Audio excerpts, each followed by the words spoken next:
Estamos aqui no nosso terceiro episódio do programa Vozes do Design. Eu sou Patrícia Rocha, professora do curso de Design da Unifoa. Estamos aqui com o Gustavo, nosso aluno, com a Karen e com o nosso convidado Almir França. Seja bem-vindo. Obrigado pelo convite. Boa tarde a todos. Vou começar falando sobre um pouquinho, sobre a trajetória, do Almir. Ele é estilista, cenógrafo e ativista do movimento LGBTQIAP+. Almir França é graduado pela Sociedade de Propaganda das Belas Artes. Possui pós-graduação em moda pela Universidade Veiga de Almeida e é mestre em História da Moda no Senac São Paulo. É estilista há 40 anos e é responsável pela criação dos projetos da Escola de Moda Circular Ecomoda e Escola de Divines. Atualmente, desenvolve pesquisa de encaminhamento para resíduo têxtil da Universidade do Meio Ambiente. É um prazer ter você aqui. Nós tivemos um evento onde teve um desfile, a Almir fez uma palestra para os alunos aqui do curso e a gente colocou uma caixinha de perguntas no nosso Instagram e eu vou começar fazendo uma pergunta que chegou para a gente lá na nossa caixinha. Quais são as fontes artísticas e teóricas de inspiração para o processo criativo ao incorporar materiais reaproveitados em suas criações, Almir? Nossa, é uma bela pergunta, porque quando a gente cita autores para uma pesquisa e sobre um tema desse que ainda é tão marginalizado, né, que quando eu falo de marginalizado, estou falando das margens, tá? Porque também a gente confundem um pouco... no Brasil se confunde a marginalidade com a criminalidade, então eu gosto de dividir um pouco. Então é um tema que ainda é muito marginalizado quando a gente trabalha um processo criativo com reaproveitamento, né? E aí quando você pensa os autores, de certa forma você já tira isso das margens, entendeu? Eu sou uma pessoa que eu venho de um processo pop, de um lugar extremamente da busca por uma sobrevivência, né? Então os autores eles chegam depois e apesar de ser apaixonado por eles, mas meus autores são as figuras que estavam ali desde cedo comigo nessas histórias, entendeu? Nesse cenário, onde você que eu espero muito que o Brasil, enquanto um local de produção de conhecimento, pense que os nossos autores eles não estão mais nas livrarias, nas bibliotecas, nas academias. Que os autores do mundo moderno eles estão exatamente no meio do povo, né? A questão é como é que você descobre esses autores, né? Porque a gente acaba entregando para os nossos alunos e jovens e quem chega no processo de aprendizado, a gente fica entregando muito esses autores que já se foram, que têm a sua importância, mas que não contribuem muito hoje para o mundo moderno, né? Para as questões que estão aqui acontecendo. Para a moda especificamente, nem um pouco. Porque a moda, enquanto estudo, ela é muito recente num país como o nosso, né? E mesmo nos países mais distantes, os europeus, essa moda acadêmica também, ela está muito centralizada apenas no processo criativo, né? Então, essa moda ela não caminhou muito no processo da evolução das comunidades de uma sociedade, entendeu? Ela é muito distante, porque ela ainda é muito elitizada, né? Para o Brasil, pensar uma moda é pensar uma moda acadêmica. Sim. Né? São muitas responsabilidades. E aí, quais são esses autores, né? Então, talvez, os grandes autores foram costureiras.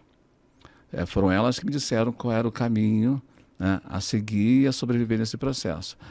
Agora, se a gente vai um pouco para o estudo, né, o Brasil, a gente tem ainda muitos autores importantes na moda e que eles não são citados. Não são citados nem pela própria indústria da moda, tampouco pela academia do ensino, né? Então, a gente tem a Zuzu Anjo, que foi talvez a primeira mulher estilista no Brasil a ter uma visibilidade importante, não só pela moda, mas pela luta de direito, com um filho morto, tirado de dentro de casa, em plena ditadura. Então, quanto essa mulher usou desses vestidos para chegar até Washington e denunciar a ditadura que tinha no Brasil. Então veja que a moda não é só uma roupa, e o quanto essa roupa ela tem importância. Então, ela tem uma linguagem, né? A moda, ela dita... A moda é uma língua. Uma tendência, é uma língua. Eu gostei disso que você falou ontem na Ela palestra. É uma língua, e eu falo muito sobre isso, quanto ela fala. né? Enquanto ela chega antes. Ela dita um comportamento. Você sai do Brasil e vai para um outro país que você não fala a língua daquela outra comunidade, a roupa vai te ajudar muito a caminhar, a chegar até as pessoas, a falar com as pessoas. Essa roupa vai contribuir muito, do mesmo modo também que ela distancia, do mesmo modo que ela determina outras questões não muito positivas. Mas eu adoro muito o Bispo do Rosário, que foi um grande artista que hoje tem obra no mundo inteiro. O bispo ele foi preso dentro dos antigos manicômios que existia no Brasil, como era tratado a psiquiatria. E ele criava produtos e roupas a partir dos fios que ele ia desfiando dos lençóis na lavanderia daquele hospital. E fazia esse trabalho de costura com as piaçabas das vassouras. Ele conseguia criar uma agulha a partir dessa piaçava. Tem obra do bispo em vários museus importantes do mundo, entendeu? A grande obra dele foi um manto que ele chamava de manto sagrado, porque ele ia escrevendo nesses panos coisas, entendeu? Então, para mim, ele é muito inspirador, porque, veja bem, é uma linguagem de reaproveitamento. Sim. E quando eu falo de reaproveitamento, eu não falo só de tecido, da técnica, né? Da própria, e do pensamento. Do próprio material também. E o pensamento. Né? Então, porque a grande transformação e o grande ressignificado das coisas está no pensar. Você talvez nem precise fazer o produto. A questão da arte é isso, entendeu? Não é a obra pronta que dita que aquilo ali é arte, né? Mas o que foi pensado sobre aquilo. E o outro é o Hélio Oiticica, que é bem mais recente, e o Hélio também é um pintor, né? Mas ele foi um pintor que foi para dentro do Morro da Mangueira na década de 60, a partir de uma grande obra dele, que foi um parangolé. Ele faz parte de um grupo como a Lydia Clark, que traz uma arte muito mais contemporânea. Design também, né? A Lígia foi pioneira no que a gente pode pensar de embalagem, né? Do Piraquê. Exatamente. E aí o Hélio tem uma obra que eu amo muito, que é um parangolé, que é uma saia gigante de retalho. Foi uma grande história isso numa exposição importante na década de 60. E ele vai para dentro da Mangueira pensar que as alegorias de uma escola de samba eram um grande parangolé. E é um grande parangolé, entendeu? Então é de uma importância gigante esses autores que a gente não os reconhece dentro das bibliografias, mas que de fato são os grandes autores quando você pensa o design, a moda, o processo criativo no Brasil. Né? Então, assim, eu amo Saint Laurent, amo Chanel. Mas eu amo Saint Laurent e amo Chanel não pelos grandes estilistas que eles se tornaram, mas pelos pensadores que eles foram. Né? Chanel ela transforma a indumentária feminina. Né? Ela traz essa mulher no pós-guerra para o trabalho, para a luta, a partir dessa roupa. Né? Saint Laurent liberta a modelagem quando faz o trapézio, deixando essa mulher mais solta. Esse pensamento revolucionário é que, de fato, te faz um grande autor. Então, não é uma grande coleção bacana, interessante, que te dá base para que você construa uma história de conteúdo sobre o que seja moda ou design, entendeu? Isso que é a grande revolução. Tem todo um conceito, né, daquela coleção. Sim, como aquilo E cada pessoa parte. vai interpretar de uma maneira. Sem dúvida, né? Sem dúvida. Muito. E é justamente isso, né, a questão da moda que ela provoca a sociedade, né? Então, você trazer, né, essas pessoas marginalizadas para participarem da moda é muito importante, né? Eu penso que hoje é o mais moderno. Quando você pensa modernidade, hoje, o que seria modernidade hoje, pensando de um Brasil? Né? O que faz, de fato, hoje, você tratar a modernidade? Né? Começa pelo feminino. Né? Então, o masculino já é passado. Né? Então, começa por esse feminino. Dentro dessa cartela desse feminino, dessas camadas do feminino, você vai encontrar uma série de camadas que estão aí muito às margens, né? Ou subjugadas nesse processo. Né? E quando você traz isso das margens para esse fronte, você vai ver que é, de fato, o que é novo. Que não deveria ser, né? Uma mulher preta desfilando numa semana de moda, isso não deveria ser mais novidade. Mas veja que absurdo. Quando você vê hoje numa coleção de uma semana de moda, num casting, 10 mulheres pretas, você percebe esse processo de modernidade, que eu acho extremamente doloroso se pensar que não deveria isso ser moderno. que na verdade isso deveria tá ser bem a base. atrasado, Devia ser o né? status quo, né? verdade. Exatamente, entendeu? Então observe como a branquitude e o eurocentrismo é careta e ultrapassado. Sim. Né? Eu não estou falando de conservadorismo, não. Eu estou falando mesmo de modernidade. Né? Por isso que a gente tem que realmente estar atento e não sabemos ao certo que novo é esse.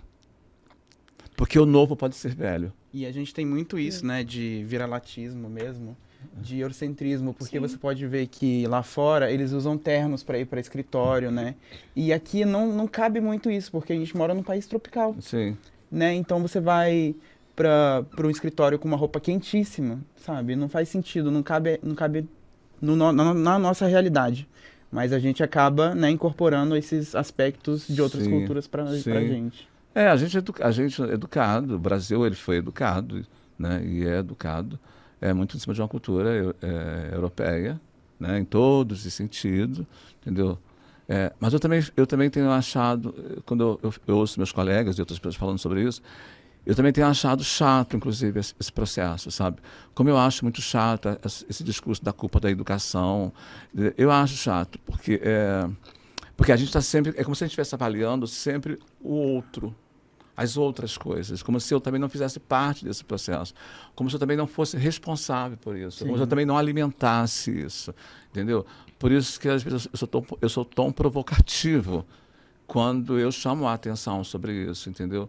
Porque mesmo num trabalho como aquele que fizemos ontem aqui, extremamente democrático e livre, né? Mas você vai ver que mesmo naquele momento as pessoas vão para o caminho da primeira pessoa, Sim. das suas escolhas individuais, entendeu? Então, de que modernidade você quer falar? De que liberdade você quer falar? De que democracia você quer colocar, entendeu? Quem é que vai romper, então, esse processo? Quem é que vai sair da primeira pessoa e ir para a terceira pessoa?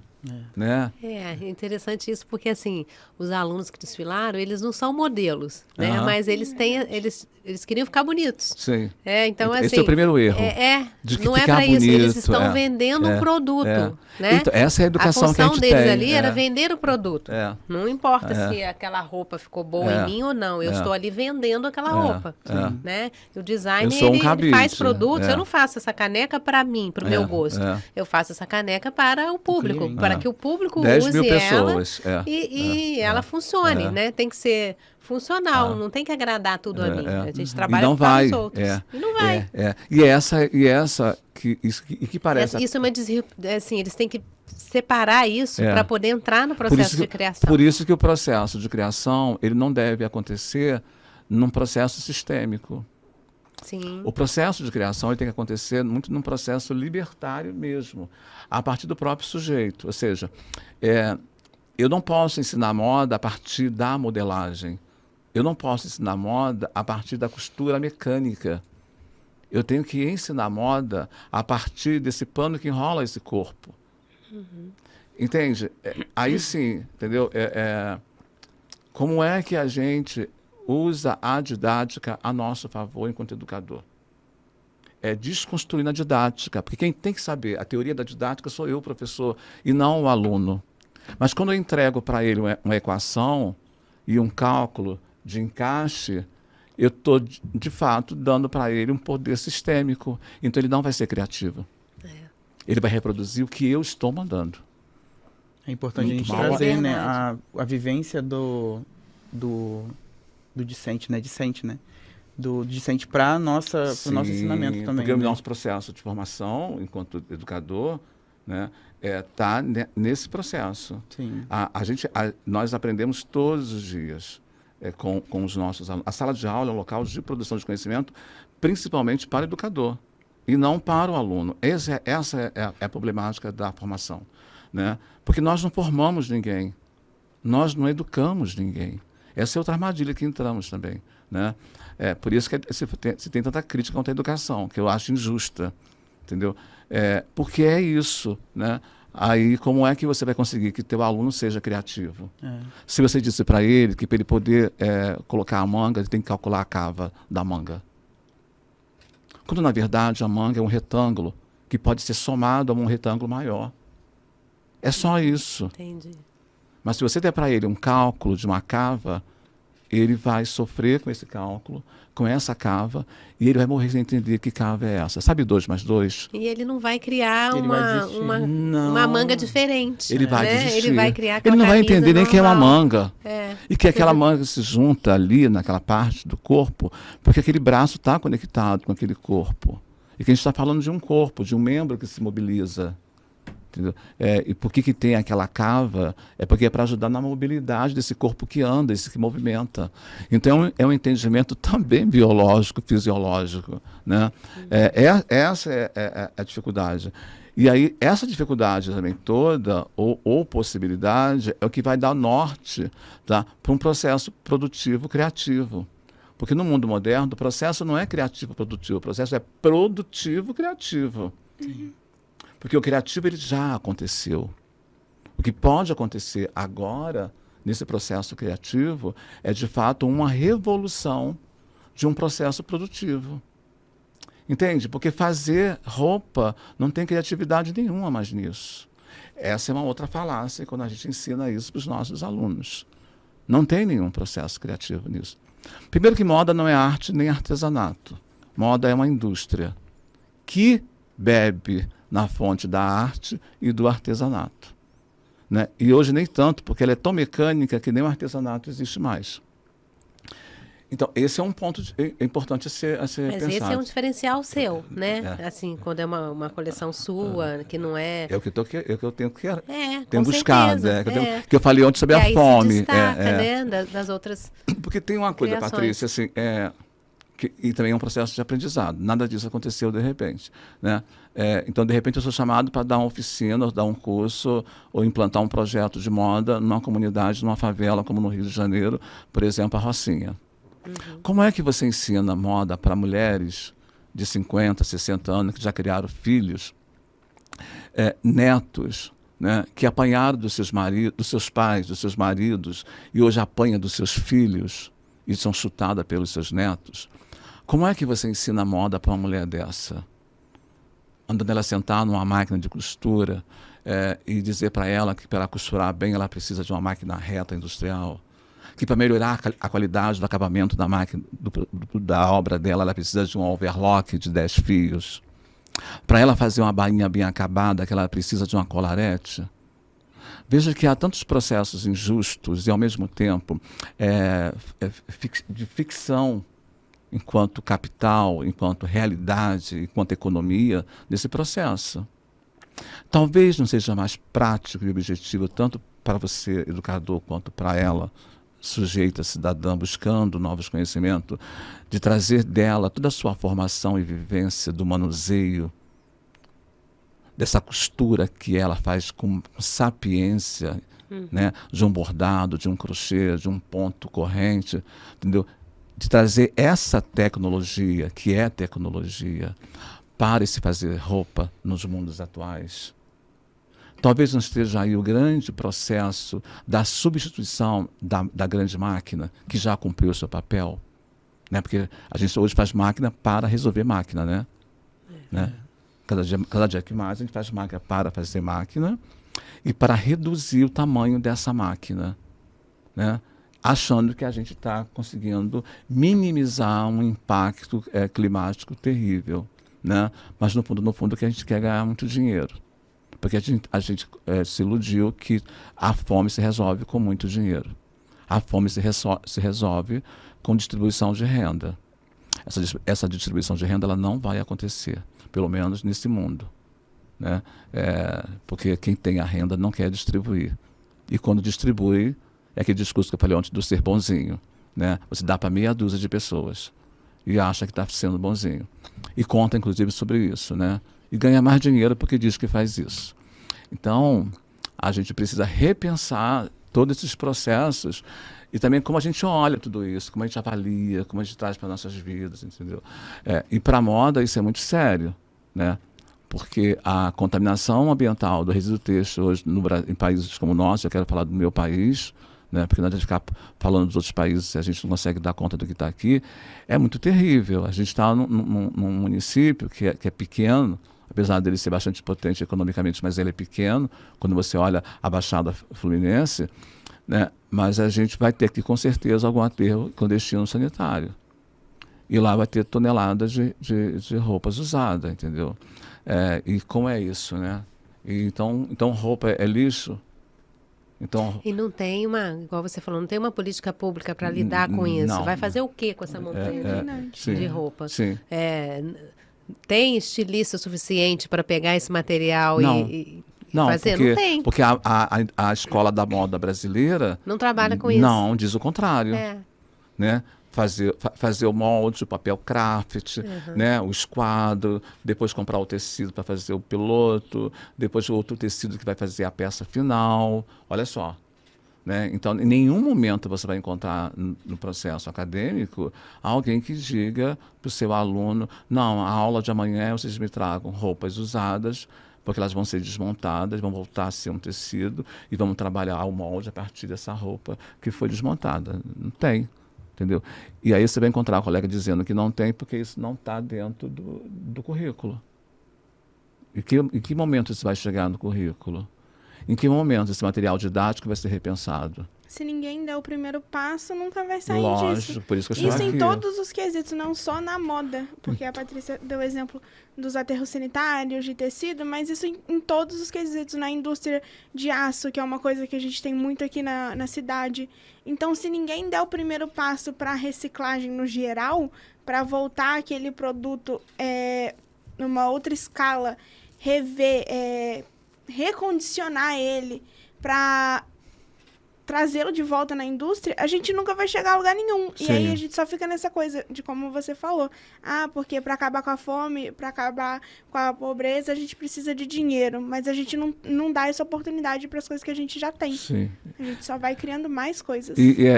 Eu falo muito da moda porque é meu lugar de ofício, de fala, né, e tal. Mas eu sempre tento falar dela falando para as outras. Eu falo para a medicina. Vocês já viram o que a medicina produz de lixo? O que é o lixo hospitalar? Os resíduos, né? Que são altamente contamináveis, danosos, não só no campo hospitalar, mas no campo ambiental. Né? Os uniformes hospitalares, você já sabe como é que eles são descartados. Né? Então, mas tem um estilista maluco lá criando novos uniformes para as enfermeiras. Colocando mais bolso, mais detalhe, né? Fazendo cintura, achando que isso é o máximo. Que isso vai dar dignidade para aquela profissional, entendeu? Tailleur para as médicas, entende? Então, assim, tudo bem, né? Então, tem um louco achando que a felicidade existe e que a beleza existe, né? Aí tem uma economia esperando justamente por isso, para gerar mais ganho e riqueza para 3 ou 4 pessoas, né? Mesmo que matando a fome de meia dúzia apenas. Mas quem é que vai resolver depois isso? Né? Depois, como é que isso fica, entendeu?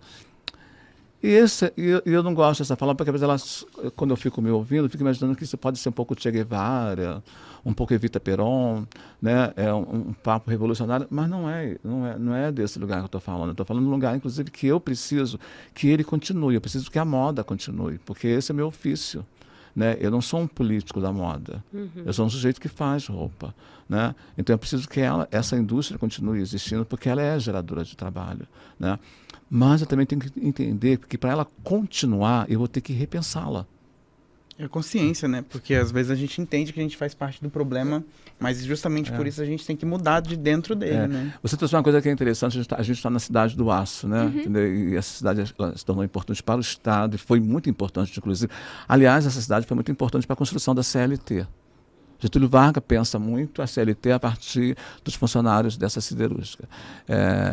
Veja que estamos falando aqui de moda, né? É muito interessante isso. E aí você me trouxe uma história que no último Rock in Rio, e eu gosto de dar nomes aos bois. No último Rock in Rio, teve um discurso lindo para fora de que todas aquelas ferragens de montagem de palco, que são toneladas, foram feitas com ferros reciclados. Tá? Isso é a coisa mais feia que existe, que a gente diz para o mundo, para as pessoas, para o jovem. Tá? Então eles ganham selo ambientais com isso. Aí eles compram toneladas de ferro reciclado. dizendo que está tudo bem, que eles estão resolvendo essa história. Reciclagem não resolve nada. O Brasil não cumpriu a meta de 92 em relação à reciclagem. A gente não recicla nada nesse país. Reciclagem é mais cara que o produto original. Entendeu? O que você faz é uma redução de dano ambiental. É só isso. Entendeu? Inclusive num trabalho escravista, onde quem produz isso ganha muito menos de quem está lá na fábrica produzindo o primeiro aço, o primeiro ferro. Então isso é muito sério. Entendeu? Você vai ver por aí as pessoas andando com aquela bolsinha que dizem que é ecobag. Aquilo é outra mentira. Aquilo não é uma ecobag. Entendeu? Aquela é uma bolsa feita de um algodão, que você não sabe nem em que condições aquele algodão foi plantado e foi retirado daquele solo. Né? E o que aconteceu com aquele solo para que aquele algodão fosse plantado. A gente sabe o que acontece com os plantios de algodão no norte brasileiro, entendeu? E aí aquela mesma bolsa ela foi costurada à máquina, que gastou energia, que gastou água. Mas foi um marketing, né? Botou o nome do ecobag. Mas as pessoas vão se vendendo e vão aceitando isso, né? E vão aceitando isso. A gente aceita muitos conceitos sem questionar. Isso é muito do mercado. A gente vai entrando nessa coisa. A ecobag tá na moda, isso tá na moda. Mas a gente não discute. As pessoas se acham superiores, né? A gente não questionou até hoje que o Brasil não foi descoberto no dia 22 de abril, né, gente? A gente até hoje não questionou isso. Então, e a gente vende, porque a fake news é isso, né? A educação faz muito fake news.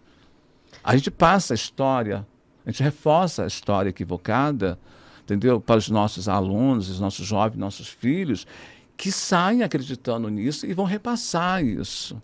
E aí está feito um fato, entendeu? Então, como é que agora eu vou resolver as toneladas de roupa usada? Então, você apresentou uma coleção sua lá no desfile, né? E você tem uma coleção nova, né? Para 2025, para esse ano. Queria que você falasse um pouquinho para a gente sobre essa sua nova coleção, seus planos, né? Então, eu sou um estilista. Então, antes de qualquer coisa, né? E é por isso que eu sou muito crítico com isso tudo, porque eu faço parte dessa cadeia opressora, contaminadora, discriminatória. Né? Eu sofro tudo isso, mas eu faço parte disso. E eu tenho que ter consciência disso. Como é que eu vou desconstruir a partir desse trabalho que eu inventei? Eu disse para o mundo comprar roupa e usar roupa todos os dias. Né? Eu faço parte desse grupo. Então, eu tenho uma responsabilidade muito maior agora de dizer como agora, né? Então, mas eu vou casar, meu sonho é me casar com um vestido branco. É um sonho seu e é um direito seu, né? Então, mas que vestido agora vamos fazer? Qual é a roupa de noiva agora, né? Qual vai ser essa roupa que vai me dar esse lugar de empoderamento, que eu entendo que é um empoderamento? Então, eu tenho trabalhado muito os meus tecidos. O que tecidos são esses? Que são resíduos, né? Nunca perdendo o fio dessa moda, de se fazer roupa, né, dessa modelagem, desse corte, desse fechamento, né?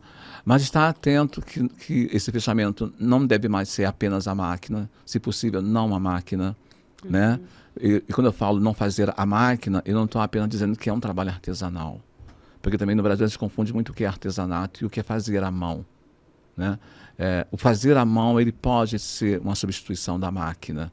O artesanato nem tanto, porque o artesanato tem um papel a ser cumprido e vem cumprindo. E é injusto hoje eu querer resolver a questão das toneladas que eu produzi, entendeu? Com um trabalho histórico, ancestral de mulheres que sustentaram seus filhos uma vida inteira e agora me empoderar disso, entendeu? Então, mas existe um trabalho manual, em sequência, que pode substituir essas máquinas, né? Se a gente for para o interior, a gente for para o Ceará e você vai encontrar bairros inteiros de rendeira que ficam nas portas das suas casas produzindo metros e metros de tecidos que são renda feito à mão. Isto é modernidade, gente. Isso é a grande solução dos novos tecidos, né? Porque os digitais também já eram e virou uma coisa doentia, entendeu? Então, minha busca tem sido fazer uma coleção, propor para as empresas um produto onde ele seja genuinamente fruto da própria empresa. Então, se eu tenho, e aí voltando para o design, né? Se eu tenho que construir uma nova escola e preciso de cadeiras e mesa, né? Por que eu vou buscar no mercado novas cadeiras e mesa? Se eu tenho um galpão aqui atrás da minha própria escola, cheio de cadeiras e mesas quebradas. Porque isso, já tem a matéria-prima. a matéria-prima está ali. E o pensamento também, do processo criativo. Isso vai dar, juntando isso tudo, talvez a grande inovação, entendeu? Então, a minha ansiedade hoje é por inovação.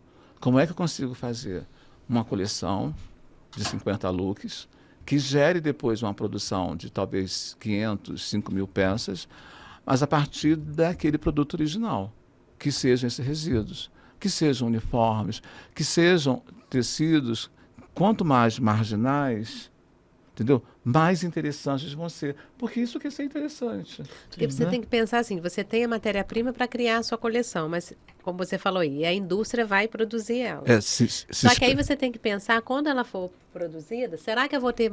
Da onde eu vou te pegar esse resíduo? Então não adianta você pegar, tem uma empresa ali que tem X de resíduo. Ah, que ótimo, dá para eu fazer minha coleção. Mas e depois? Isso, ótimo. Como é que ela vai ser produzida? Então, ótima pergunta. Né? É aí isso. você tem que pensar porque a gente está falando de mercado. No produto, eu faço essa caneca, tá sim, linda, mas e depois? E depois? Ela vai ser Alguém quer 10 mil como? canecas dessa, né? E como ela vai ser feita? Aí como é que isso funciona com esse seu jeito de lidar com o reaproveitamento da matéria? Que não é, que você falou que não é, por isso que não é sustentável e nem upcycle.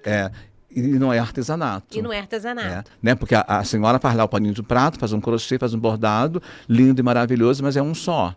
Aí chega alguém que quer, eu queria 50 paninhos de prato desse, porque eu estou abrindo um restaurante e acho que vai ficar bacana. Então, pelo que eu estou vendo, você gosta de trabalhar com grandes empresas que geram grandes... Eu gosto de trabalhar com caos. Grande resíduo para você ter bastante matéria-prima. Eu gosto do caos. Eu gosto do absurdo. Sim, porque... Estão percebendo?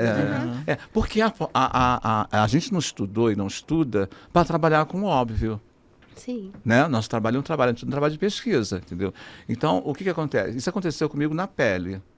Eu trabalhei muito tempo, ajudei a fundar a Feira Hype, que é um dos eventos mais importantes de empreendedorismo no Brasil, que gestou muitos profissionais de moda, né? Marcas como hoje Farm, Via Mio e outras tantas, nasceram na Feira Hype, né? E eu fui uma das pessoas que estava lá, entendeu? Então, o meu trabalho sempre foi um trabalho mais individual, mais exclusivista, entendeu? E aí eu lembro que comecei a fazer trabalho para a Rede Globo, para as novelas. Com isso, apareceram empresas querendo comprar estoques, entendeu? E aí eu tinha feito, por exemplo, um casaco de pedaços de jeans, de uma calça jeans. E agora, como é fazer 50 casacos exatamente iguais, porque é isso que o mercado está te pedindo, entendeu? Bom, então não é só fazer... Sem ter a indústria e sem ter a máquina. E não é só você fazer um trabalho criativo, entendeu? O buraco é mais embaixo. Então, quando eu faço essa última coleção, por exemplo, eu tinha que pensar duas coisas. Aqueles uniformes da empresa que a gente tem essa parceria, né? Que a gente vem desenvolvendo ao longo de 2 anos, encaminhamento para esse resíduo. Ah, tá. Você já está há 2 anos trabalhando com essa empresa, daquela coleção que você apresentou. Essa agora, entendeu? Ah, tá. Mas dessa... essa nova não é dessa empresa. É dessa empresa. Ah, também. O que aconteceu ano passado? Apresentei essa coleção, que eram peças que estavam aqui ontem, né? No ano passado, né? Ok, todo mundo feliz.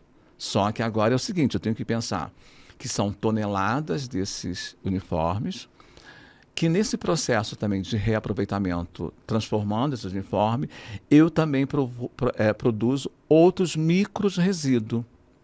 Toda vez que você reaproveita algo, você também produz resíduo. Né? Um simples laboratório de artesanato, ele tem resíduo. Entendeu? E você tem que pensar desde o início até o final. O carbono tem que ser 0, não é isso? Sim. Então... essa é a importância do design. Essa é a grande importância do design, porque o design ele pode justificar o micro-resíduo. Porque um ponto numa folha branca é designer. Sim. Vai entender agora como eu vou colocar esse ponto. Né? Aí é que está a grande história. Entendeu? E aí é onde a moda, eu digo que ela é uma indústria. Então, eu não estou resolvendo a questão de um único casaco ou de uma calça jeans. Eu tenho que pensar que estou resolvendo toneladas dessa roupa, né? Porque o mercado vai me pedir. Se isso entra para o mercado, você imagina, num alto programa de televisão de audiência, aparece uma pessoa com uma roupa minha. 1 hora depois, tem gente no Instagram me pedindo roupa. No dia seguinte, tem um mundo inteiro me pedindo roupa, né? E às vezes pedindo aquela mesma roupa. né? E aí você faz a mesma ou é Quando eu estou exclusivo? pensando ela, eu estava pensando, mesmo na exclusividade, não. Ah. Eu estava pensando que se alguém me pedisse 300 peças daquela no dia seguinte, eu já sabia qual era o lixo que eu ia tirar, quem eram as pessoas que iam produzir e qual é o mercado que aquilo está indo. Isso chama-se responsabilidade. Entendeu? Então eu não posso ser mais o louco que invento coisa achando que eu estou inventando uma roda que já foi feita 500 mil vezes, porque um desfile de moda é só um desfile de moda, que já cumpriu, inclusive, o seu papel. Se você olhar as grandes semanas de moda, elas não têm mais a função de vender aquela marca. Ela tem funções, inclusive, sociais, de responder à responsabilidade social da marca.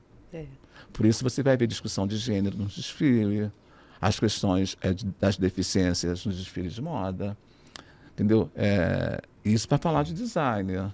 Sim. Tá? Eu não estou falando ainda de política social. Entendeu?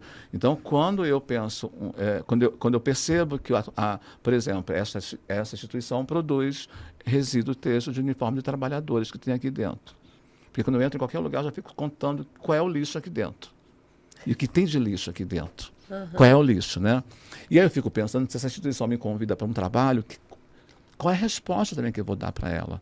Porque, com certeza, ela contrata uma grande offshore, que são as empresas de logística, para descartar esse seu resíduo. Paga caro. O preço do descarte de um uniforme de trabalhador, dependendo da situação dessa exposição desse uniforme, às vezes custa o mesmo preço do uniforme. Então, isso é muito sério, entendeu? Mas eu posso trabalhar também com essa empresa um novo encaminhamento para esse resíduo a partir de um produto que a própria empresa possa consumir. Porque também não é justo eu querer que o mundo agora, que as meninas que estão chegando no mundo, né, usem a sainha feita da calça do trabalhador do gari. Entendeu?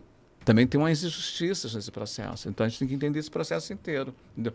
Então, quando eu estou lá criando um vestido a partir de uma calça de um uniforme de um eletricista, eu tenho que saber que com aquela calça eu posso, a mesma quantidade de 1 milhão de calça que pode ser descartada, eu tenho uma produção de 1 milhão de vestido também para ser vendida. O que eu também tenho que pensar é quem é que vai usar esse vestido. Em que mercado? Eu tenho que criar um mercado, por isso que a gente chama de novos negócios. Você não pode criar produto simplesmente achando porque o mercado está pedindo caneca. Não, por isso que a China ganhou o mundo. Porque a China não faz o que o mercado está pedindo. A China coloca no mercado aquilo que ela quer que o mundo descubra que aquilo é funcional. Mentira. Mas você entra numa loja de 99 centos e sai comprando um monte de coisa, não sei para quê. Mas você descobre que você tem uma tampinha que você não tinha em casa, entendeu? Eu acho isso terrível. Mas isso também é uma metodologia interessante para a gente pensar o resíduo. Né? É uma metodologia também importante. É isso que a gente tem que entender, entendeu? Tem a maldição, mas como é que essa maldição agora pode virar um alento? Né? Por isso o design é importante, entendeu? E a gente aprende sobre isso, né, no ecodesign, que é justamente a questão da economia circular, né? Porque o que a gente produz volta para a natureza, né? E a gente não sabe onde que vai parar. Então a gente tem que ter essa responsabilidade desde o início, desde quando a gente está projetando o produto, né? E é justamente isso que você falou. Porque isso é capital. Parece que é um discurso saindo da boca de um ativista. Não, eu estou falando de capitalismo. Eu estou falando que essa conta vai voltar para mim. E que vai voltar em percas, inclusive enquanto empresário, porque eu também sou um microempresário. Né? Eu também sou um empreendedor. Então isso vai voltar para mim. Então, qual é o ganho que eu vou ter com isso? Entendeu? Eu também sou um gerador de mão de obra. Tem pessoas que dependem também da minha existência, do meu trabalho. Né? Estar aqui gera mão de obra. Né? Eu tenho que entender também qual é o ganho disso. Então, essa responsabilidade, ela não pode ser ingênua, que é apenas uma responsabilidade social e ambiental. Não, ela é uma responsabilidade inicialmente capital, porque ela vai gerar um prejuízo imediato. Por isso que a fome não se resolve no Brasil da forma como se tenta resolver aqui. Né? Porque resolver a fome da população de rua e encher um carro com 500 quentinhas de isopor, de que fome você está resolvendo? Aqui no nosso curso, a gente tem essa disciplina, né, de ecodesign, e nos nossos projetos, a gente tem uma grade que ela é focada em Que é um projetos. grande desafio o ecodesign, tá? Enquanto objeto. Sim. É um desafio sério. E a gente tem que colocar todas essas questões para os alunos pensarem, né? A gente tem que estimular esse pensamento e essa visão. Então, temos essa disciplina de ecodesign e todos os nossos projetos, a gente busca ter um viés, mesmo que a gente saiba que ele não vai ser totalmente sustentável, totalmente, quando você fala para um aluno criar uma embalagem retornável, sustentável, mas isso aí é uma sementinha que a gente está colocando na cabeça dele para ele já começar, na base dele, já ter esse pensamento. O que é válido. Né? O perigo é assim. Eu tenho um trabalho com o Senai Rio, né? Essa escola de moda, né? E aí, em parceria com essa empresa dos uniformes, então para onde eu vou levando, para onde eu vou, carrego meu lixo, né, gente? Né? E aí, no trabalho do quarto período ano passado, eu dei como produto, tenho uma disciplina de produto, que é de uma colega, então eu acabo intervindo nesses cursos a partir disso. Então, eu apresentei essa coleção que eu apresentei o ano passado para eles, e aí o desafio qual é? Está aqui os uniformes, e eu preciso que vocês desenvolvam um novo produto para ofertar para a empresa, para que essa empresa compre do Senai em troca de pagamento de bolsa de aluno, enfim, de outra parceria, ou contrate vocês para desenvolver esse produto com as cadeias de artesanato que a empresa patrocina na Baixada Fluminense, que a gente tem essas outras camadas também de trabalho. Então, veja bem, estou falando de capitalismo. Então, eu já tinha ali várias coisas desenvolvidas, vestidos, casacos, etc. Né? Mas então o desafio ainda era maior. Então, não é mais isso aqui. Qual é o desafio agora? E detalhe, que é o perigo do ecodesign que eu ia falar. A gente não pode fazer ecodesign e ecomoda com o conceito do processo inicial do design da moda. Senão a gente cai na mesma armadilha. Porque, inclusive, eu estou falando de tempo de produção. Você tem que calcular tempo de produção, porque tempo de produção é gasto de energia. Tem que calcular também o tempo que aquele produto vai demorar, né? Então tem uma série de fatores. Então você cai na mesma linha de produção de um produto original, né? E aí, alguns alunos foram produzindo, criaram bolsas, sacolas e tal. Tá? E aí eu falava, calculem o tempo que leva para produzir. Calculem o material utilizado. Estou falando de aviamento, por isso tinha uma ficha técnica, né? E se vai ter material mecânico, né? Porque tudo isso vai ser afunilado. Para entender se isso é um eco, eu vou ter que ir afunilando. Então, às vezes, é uma coisa simples, sem aro, sem alça, tá? Mas que, como tem um tempo menor, então ela é mais interessante. Ela já ganhou dessa que tem isso aqui. Então, tem vários processos para você entender o que é de fato sustentável, entendeu? E, para mim, a surpresa foi muito triste, os resultados, porque todos os produtos foram pensados a partir de um produto já pré-estabelecido. Então, a bolsa da Chanel, entendeu? A bolsa da Louis Vuitton, né? E aí está a armadilha. Não se faz nada eco baseado naquilo que está posto, entendeu? Se vocês observarem ontem, naquelas peças, as peças, na sua maioria, todas eram trapézio. Por que eram trapézio, gente? O trapézio, além de ele favorecer na hora das emendas, desses retalhos, ele também te livra de uma modelagem mais específica, que produz tanto resíduo. Entendeu? Ele faz com que eu tenha um tamanho único, que vista um corpo mais magro, um corpo mais forte.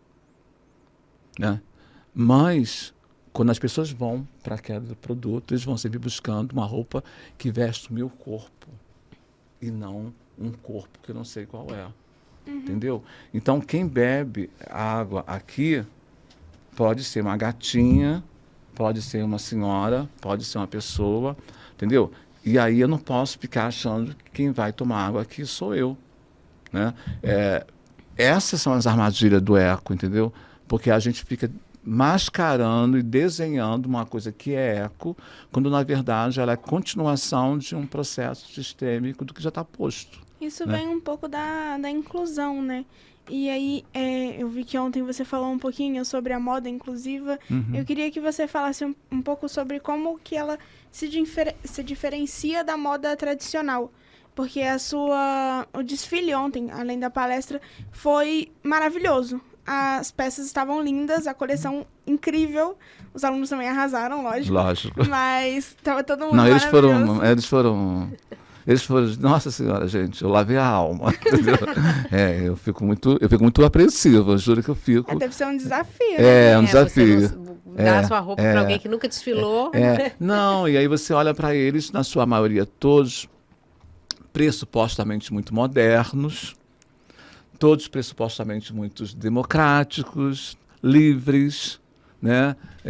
Vanguardista, mas quando você vai chegando pertinho, você vai vendo que não é bem assim. Entende? Voltando para a história do eco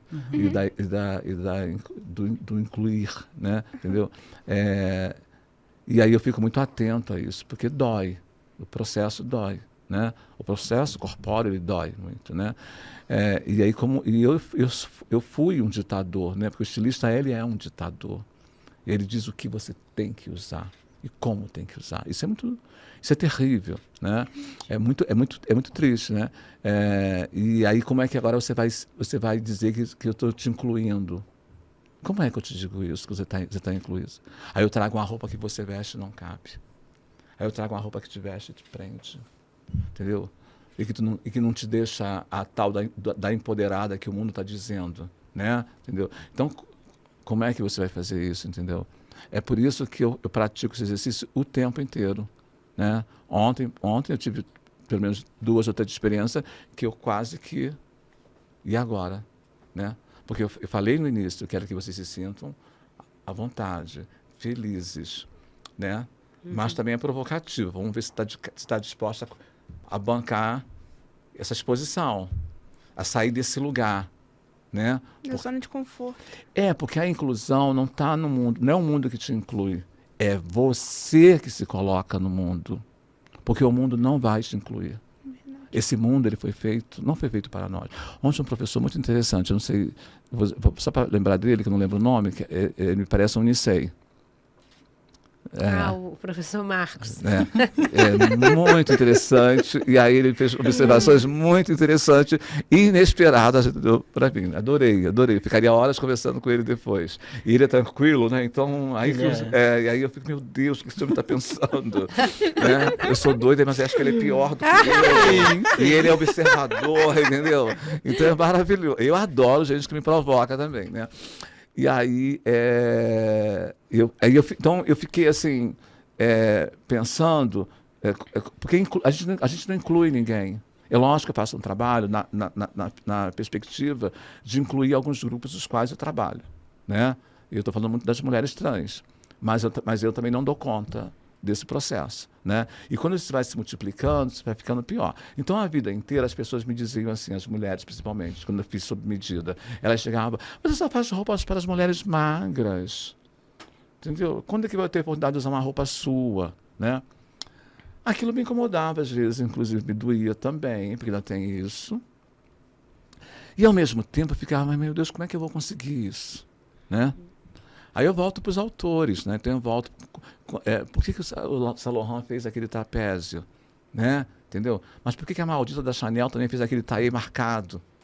Né? Então, e aí por que a mulher não vai também poder usar, a mulher mais fortinha vai poder usar um taillé e um terno apertado, né? Marcado? Então como é que vai ser isso? Né? Então esse processo de inclusão é um processo que nasce muito de cada um. Como é que você se coloca, entendeu? Eu costurei, já fiz roupas para alguns artistas muito importantes, mulheres importantes no sentido da história inteira, tá, gente? Que todo mundo é importante. Mas, por exemplo, uma Elza Soares, que valorizava demais o físico, né? Vocês devem ter conhecido. Sim. Né? Era uma mulher guerreira, né? Foi a voz do milênio, mas ela valorizava aquele corpo ao extremo. Elza fazia um show de 2 horas, ela tinha que ter pelo menos 4 trocas de roupa. Né? Então, como é vestir esta mulher que é empoderada a partir desse corpo, né? Mas também como é vestir, por exemplo, uma Nana Caymmi, que acabou de nos deixar. como é vestir a Alcione, que também foi uma mulher que teve um corpo, né, desejado, né? Mas aí como é que é isso, entendeu? Então, vai ter que ser 2 momentos, entendeu? Eu e ela, que a gente vai se encontrar e vai entender, eu que vou ter que entender do que ela quer se empoderar para que ela possa estar naquele lugar. Mas eu não vou resolver esse empoderamento, nem eu vou conseguir incluí-la nesse processo. É lógico que eu não sou bobo, eu vou trazê-la de algum modo, mas você também vai ter que topar algumas coisas, entendeu? Porque o mundo capital, por isso que eu falo que não é eco, ele não vai te dar essa oportunidade, porque você também ainda está preso a uns padrões de uso que estão ligados a um contexto extremamente higienizado, embranquecido, pré-estabelecido. Entende? Então, que é a história da beleza, entendeu? Eu fico apavorado. Eu fiquei linda. Falei, ai, gente, não é nada disso. Você não tem que ficar linda. Porque a beleza, ela não existe. Quando eu dito que é bonito, é porque tem o feio. Eu afirmo o feio. A certeza do belo é a certeza do feio. O que eu fiquei foi muito interessante, desejável, mas eu não posso estabelecer que há um belo, entendeu? Porque esse belo que eu digo que a Patrícia é bela, passa a ser um padrão de beleza. Então, é a mesma história do corpo 38. Então, quando eu visto um corpo 38 e digo que aquela mulher está linda, então uma mulher 44, 46, 56, nem pensar, vai ter a beleza. Então, como é que a gente vai entender o que é belo? Essas são as amarras quando a gente trata a questão da inclusão. E eu falo muito isso porque virou moda essa discussão de inclusão, entendeu? Então, você vai ver nas semanas de moda, nas últimas São Paulo Fashion Week, entendeu? Uma série de corpos que nunca foi pensado num desfile, colocado. Mas a gente não pode se iludir. Aquilo não está colocado ali porque aquilo ali é um trabalho de inclusão. Não, aquilo é um serviço do capital. Porque as mulheres gordas vendem, consomem, e muito. Porque as mulheres pretas são as que mais consomem roupa no Brasil. Entende? Então, assim, não é uma estratégia de inclusão. Entendeu? Então, eu também tenho muito cuidado na hora que eu trago esses corpos e coloco esses corpos para um lugar que ainda é muito embranquecido e eurocentrista. Né? E as pessoas estão esperando por isso. Você faz coleções focadas nessa questão da inclusão de corpos o também? Tempo inteiro. E aí você utiliza de inspirações diferentes para essas coleções, ou você busca coisas que já existem na moda, mais adaptadas? As duas coisas, um mix de tudo isso. Eu sempre busco algo que não está aí. Né? Por exemplo, por isso foi muito legal o papo ontem com o professor. Esqueci de novo o nome. Marcos. Entendeu? Vocês falaram de escritor antes, você falou, né? Mas eu tenho alguns autores que vão ficando ali, né? Estão ali no cantinho. Né? Eu sou apaixonado pelo Issei Miyake, que é um estilista japonês, que revolucionou a moda na década de 90. Ela chega à Europa.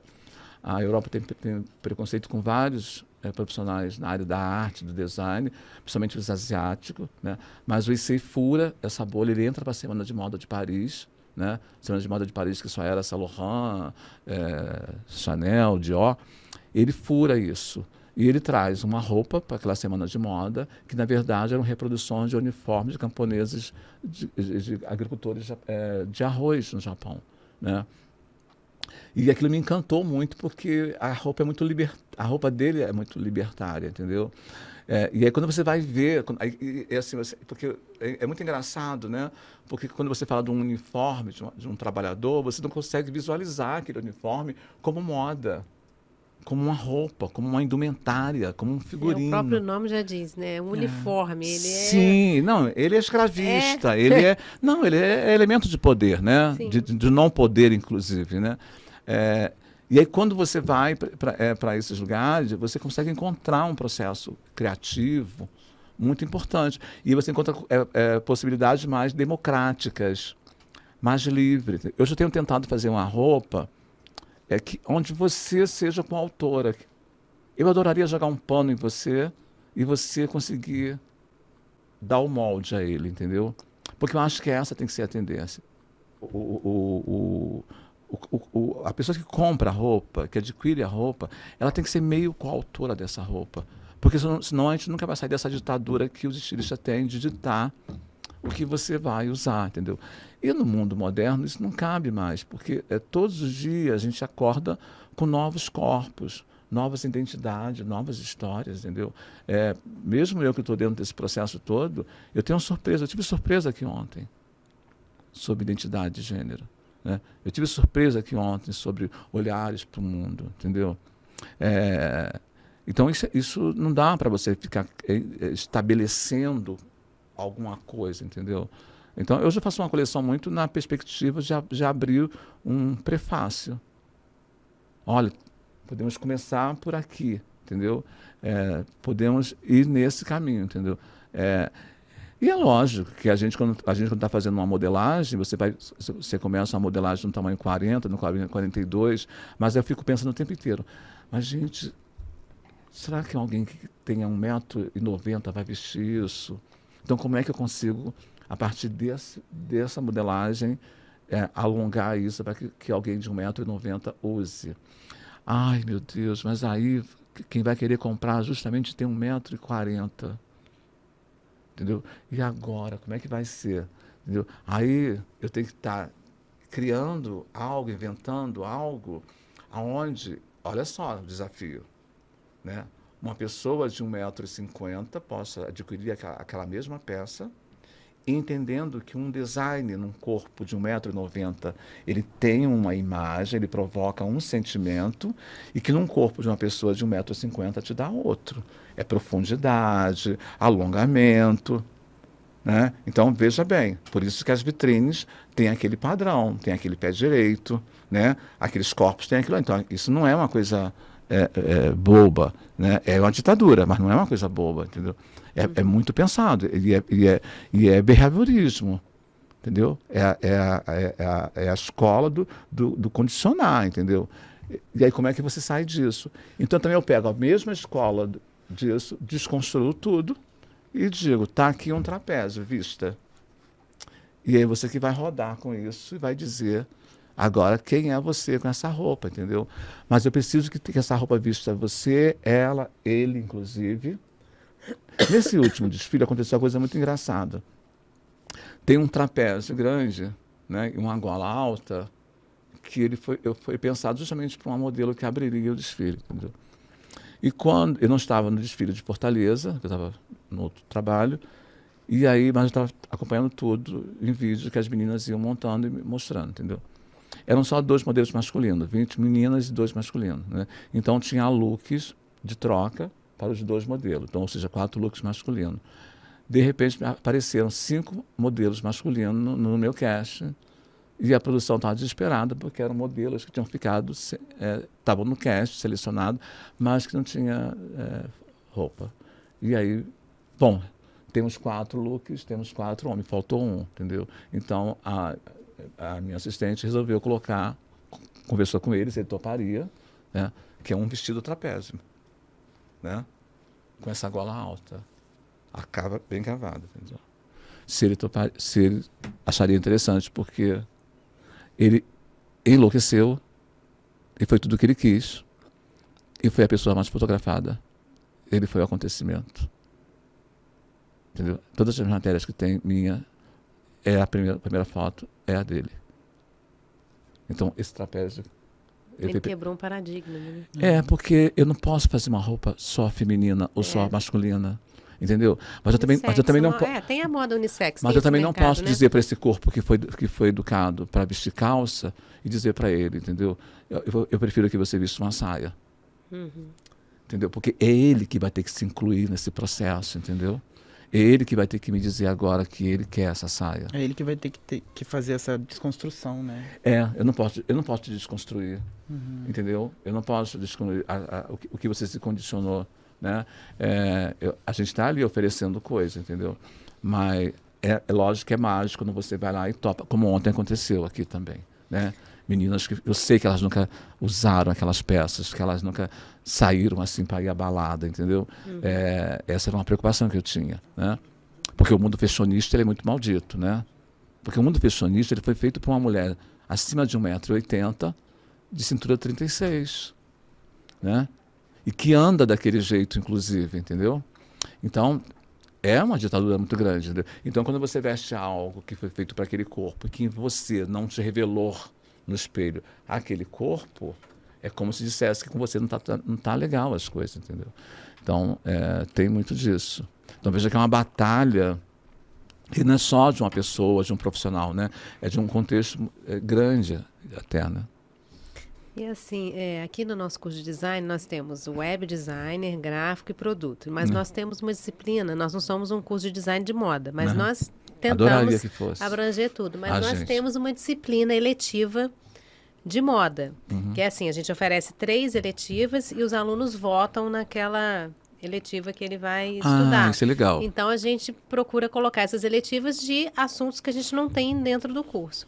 E aí, você acha que com uma eletiva de moda dá, né, num semestre, que conteúdo, assim, você acha que numa eletiva de 6 meses daria para o aluno ter uma noção, assim... Eu tenho... De como é esse mercado, de como eles, como designers... Né? Trabalhariam com isso, com essa questão do design da moda? Eu venho de uma escola autodidata e entendendo algumas coisas no processo da moda, para poder inclusive criar cursos e projetos que hoje eu aplico, eu tive que entender, por exemplo, que eu tenho que dar um curso de 6 meses para ensinar um conteúdo, mas que também esse mesmo conteúdo ele tem que ser aplicado em 3, 1 e talvez em um dia. Esse também é outro ponto importante na educação hoje, principalmente a educação de formação, né? Porque a educação também no mundo moderno, para que ela atinja uma democracia de conhecimento, ela não vai poder mais estar fechada em 4 anos, né? Isso também é uma outra questão, né? E como você também utiliza o tempo, né? E também fui aluno, né? Então a gente vai também entendendo como é que a gente aprende, né? Eu acho extremamente possível, né? É lógico que você vai ter que entender qual é o conteúdo que inicialmente consegue dialogar com esse alunado, que ele tenha minimamente entendimento do que é esse mundo da moda, né? E é lógico que eu não vou querer que em 6 meses eu construa um estilista, né? Mas eu posso construir um estilista. É uma semente plantada ali em 6 meses. Depois ele pode fazer uma pós, uma especialização. Exatamente. Mas a gente mostrou para ele, ó, tem esse nicho aqui da área que você pode trabalhar. Aí, como é que ele vai saber se ele gosta ou não, se ele não praticou aquilo? Essa é a intenção da gente com essa matéria. E isso eu acho importantíssimo. Inclusive, eu acho que hoje várias áreas do ensino superior deveria incluir nas suas disciplinas um estudo de moda, seja ele qual for, né? Porque é um mercado gigante. Isso é uma problemática da moda também, né? Porque a moda criou-se um conceito de que ela é muito elitista, né? Ora ela é muito elitista, né? Ora também ela é muito marginal, né? Então as pessoas acham que para fazer moda tem que saber costurar e desenhar, que é uma outra falácia. Para fazer design não precisa saber desenhar, que é o que o aluno pensa, né? Exatamente, entendeu? A gente tem essa questão. Esse conceito de desenho, que é uma outra história, né? A outra coisa é entender que quando a gente faz um desenho de um figurino, de uma roupa, a gente está falando de um desenho técnico, não é um desenho artístico, e desenho técnico a gente aprende. A gente pode aprender num dia. Então, assim, são outras questões. Interessante você explicar isso para os alunos entenderem, né? Até para poder escolher essa disciplina. Sim, porque senão fica achando que, é muito eu não vou fazer design de moda porque não tem nada a ver comigo. Mas não é isso, não, né? Pelo contrário. A moda, por ela ser uma indústria, ela é uma área muito ampla. Então, você vai ter uma área só do design dentro da moda, né? Mas que, por exemplo, tem uma área que eu acho extremamente importante, que é a estamparia, que depende muito do designer. Sim. Né? Que é muito importante. As formações de design, por exemplo, para a estamparia, entendeu? Mas você vai ter outros lugares que são importantes, como outros ofícios, arquitetura, design de interiores, que a moda é muito importante. Porque, por exemplo, se você for da prática, você vai ter que manusear em vários momentos o têxtil. Entendi. Né? E aí nenhuma outra formação te dá a habilidade de têxtil, que não seja moda, entendeu? Então, como é que você vai entender sobre tecido, uma forração, né? Uma cortinagem, né? Porque você vai fazer um desenho de interiores, por exemplo, né? E aí você vai ficar na mão de uma costureira depois, ou não vai nem saber orientar essa costureira. Entendeu? Então, a moda ela é muito gigante, né? A moda é biologia. A gente está falando de corpo aqui o tempo inteiro. Entendeu? Então, essa discussão... Tem muito assunto. Tem a biomimética também, né, a gente ficaria aqui horas, né? Não, sem isso. dúvida. Por isso que o que você está trazendo, ter a disciplina, eu acho de extrema importância. É só também entender qual é o conteúdo que é aplicado e ser um conteúdo prático, não ser mais um conteúdo também teórico, porque aí fica chato. Entendeu? Tem prática também. Então, isso é super... E eu acredito muito nos laboratórios de criação, né? Seja para que área que seja, entendeu? Porque aí no laboratório de criação fica uma formação não muito pesada e crítica. Eu tenho várias experiências importantes que eu poderia aqui enumerar várias. Por exemplo, tem um projeto grande no Rio de Janeiro, que é o projeto que foi criado pelo Betinho, aquela história da fome, né, desde a década de 80, né, que hoje é uma ONG gigante que tem cuidado da fome no Brasil, captação de alimento nessa distribuição toda. E tem vários projetos. Eles têm um projeto hoje que chama-se Transformação, que é uma formação em arte durante um ano. O projeto é lindo. Então, o aluno escolhe, né, ou figurino, ou visagismo, dança, música, durante um ano inteiro. Você é focado naquela disciplina, você aprende fazendo. No final, se apresenta um grande espetáculo, onde todas essas áreas se cruzam.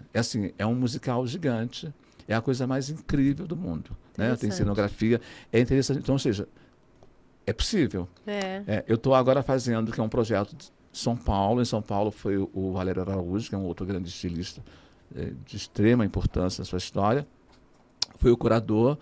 Esse projeto está vindo para o estado do Rio de Janeiro. Seria maravilhoso se chegasse de Volta Redonda, que chama-se Ateliê da Moda. A gente fica 6 dias na cidade. É uma carreta que ela se abre e vira um grande ateliê. Então a gente fica 6 dias ali. Em 6 dias eu tenho que te ensinar uma modelagem e você fazer uma roupa. Entendeu? Olha, interessante. A gente pode trazer isso aqui para o nosso curso de design. Ontem eu fiquei aqui dentro pensando muita coisa. Essa carreta é patrocinada pelo governo federal, mas com parceria dos municípios e estado onde ela chega. Agora vamos fazer aqui no estado 12 municípios, não sei ao certo ainda quais são. Né? Mas é fascinante, gente. As pessoas chegam ali, às vezes sem nenhuma visão. Se dá para fazer isso em um dia... Não, quantos dias você falou? 6 dias. 6 dias em 6 meses na nossa letiva, né? Não, bem bacana, olha. A resposta é que pode. Muito obrigada. Agora é isso, vocês, a escola, construir também um conteúdo, entender também qual é a limitação, né? O que você vai esperar também que é possível ali, né? E ser alunado também, ele saber também que ele vai, naquele tempo, produzir. E não ficar todo mundo querendo cortar, desenhar, costurar, fechar, não. Tem o processo, né? Tá. Bom, queria te agradecer muito a sua participação aqui no nosso podcast. Eu que agradeço. Nossa. E que você volte em outros eventos. Volte, por favor. Muito obrigada. Venho, entendeu? Que mensagem que você gostaria de deixar para quem está ouvindo agora, para o pessoal também que gosta dessa área de moda, que gostaria de ingressar aqui do curso? Eu sou apaixonado por moda, gente. Eu digo que a moda salva. A moda me salvou. Né? Eu sou sobrinho de uma costureira com quem eu aprendi. Eu criei irmãos em cima de uma máquina de costura. Minha militância, meu ativismo só foi possível por causa da moda. Então, é fazendo roupas que eu pude fazer isso. Então, eu digo para todo jovem, sempre que eu encontro um jovem, vem fazer moda. Não faz medicina não, meu filho. Vem costurar tecido, não costura pele, entendeu? Não construa a casa, construa a roupa, entendeu? A arquitetura da roupa é melhor que a arquitetura dos prédios. Então, essa coisa. Então, eu sou apaixonado. Eu tenho 1.300.000 críticas, mas eu tenho o maior desejo de que... Por isso que a minha crítica sempre é que essa moda nunca acabe. Eu estou falando de uma moda que é essa indústria, entendeu? Então, não desista, acredite. A moda não é uma bobagem, a moda é a ciência, é estudo. Né? Então, estudem bastante. Se você não pode fazer uma faculdade de moda, que eu sei que é muito difícil para quem está no interior, né? Mesmo na capital, mas no interior é mais difícil para uma jovem fazer uma faculdade de moda. Mas façam micros cursos, façam a faculdade de história, se for possível, façam a faculdade de pedagogia e não esqueça nunca a costura. E quando você vê, você está se tornando uma grande estilista, que não é só uma costureira, mas que também é uma pensadora, que é transformadora, entendeu? Então, vamos para a moda, gente. Muito obrigada. Imagina, Excelente. Antes da gente terminar, você tem alguma rede social que as pessoas que estão assistindo podem te acompanhar, te seguir? Claro, então, o meu arroba, o Almir França, tá? E também eu gosto muito que é o ecomoda.rio, que é a nossa associação, nosso projeto. Entra lá que tem tudo lá, tem as histórias. Pode achar tudo isso no Instagram. Tudo isso? acha por lá, um monte de coisa, entendeu? Quem não sabe pode adicionar no meu WhatsApp que eu respondo de boa, porque eu acho que o WhatsApp é para isso também, né, gente? Tá? Tá jóia. Obrigado à instituição, obrigado à professora, Obrigada agradeço a a você. todas ainda quem esteve ontem lá conosco, tá? Muito obrigada mesmo.